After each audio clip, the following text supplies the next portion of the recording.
Felix, always good to see you. Please, have a seat. Is it always good to see me? When was the last time you saw me and it was good? Is that the way you see this relationship? Negatively? Interesting. Who cares how I see whatever this is, okay? I've got something a little bigger on my plate right now. Is it something with the podcast? I just read that you reached 100 million downloads. I would think congratulations would be in order. No, it's not the podcast. The podcast is great. It's better than I could have ever imagined. In fact, the success is insane. You know, I'm in the middle of an 80-city tour right now, and I just got back. It's been a long 6 months on the road. That is a long time away from home. You know, I'm amazed that this is your job. Repeating things back to people for $350 an hour? I see you're upset, Felix, but this leads me to think that this might be a domestic issue. Oh, wow. How did you come up with that? Do you have a magic crystal ball? You know, sarcasm doesn't do anything but deflect from the issue at hand. Yeah, I know. I think you've told me that about 10,000 times before. Hyperbole is It's just another deflection technique. Yes, I know. I'm sorry, it's Olivia. Yeah. I see. Coming back from the airport from the first half of the tour, and she seemed cold, you know, and distant. I couldn't really put my finger on it, but I shrugged it off, you know? We've been gone a while. Maybe it was just that. A couple days later, she was taking a nap, and there's a text from an unknown number on her phone.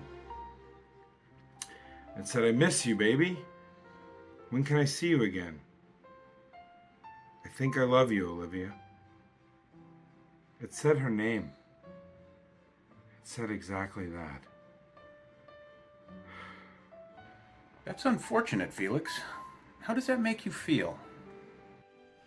How does that make me feel? Do you know my wife is sleeping with another man while I'm out there living my dream? How do you think that makes me feel? These issues are complicated, multifaceted. It's not a simple cause and effect. Jesus Christ. Can't you just talk to me like a human being for once in your life? Why can't you just stop trying to analyze everything down to the molecular level? Can't you see that my life is over? Can't you see my wife's out there sleeping with another man? I gotta leave tomorrow to go to 40 cities across the country for 6 months. What do you suggest I do, huh? Take my wife with me? Grab my daughters out of school and drag them along a 40-city tour? So they can come and see 10 Questions with Felix Fischer, podcast live. Wouldn't it be fun to do that?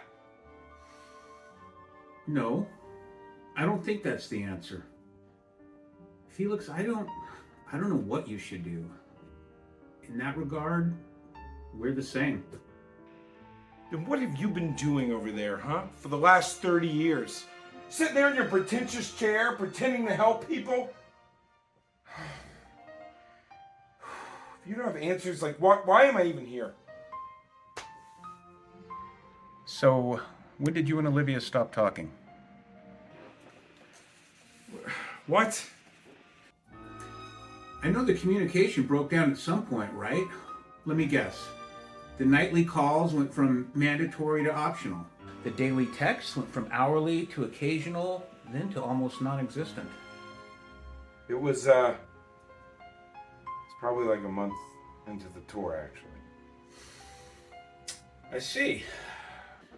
You can communicate clearly to an invisible audience of millions of people, to live theaters filled with fans, to celebrity guests, to talk show hosts, even your children. And yet somehow, Olivia still eludes you. You don't think I see the irony? That I've interviewed hundreds of celebrities, and get them to spill secrets directly into my microphone. And I can't even talk to my own wife.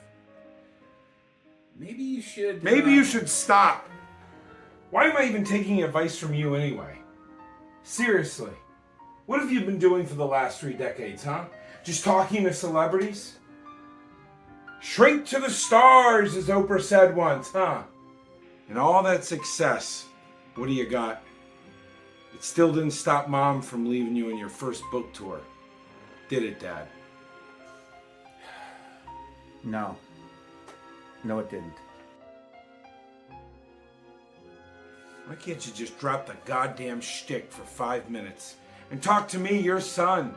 Ask me how I'm doing, how your grandkids are doing. You can't turn this thing off, can you? You can't, and that's why Mom left. Your mother... I feel like she was an introverted... Stop. Dad, just stop. Stop being Dr. Robert Fisher. Just be my dad. I miss your mother every day. I'm so sorry the same thing is happening to you too. I loved your mother. I still do. I love you too, son.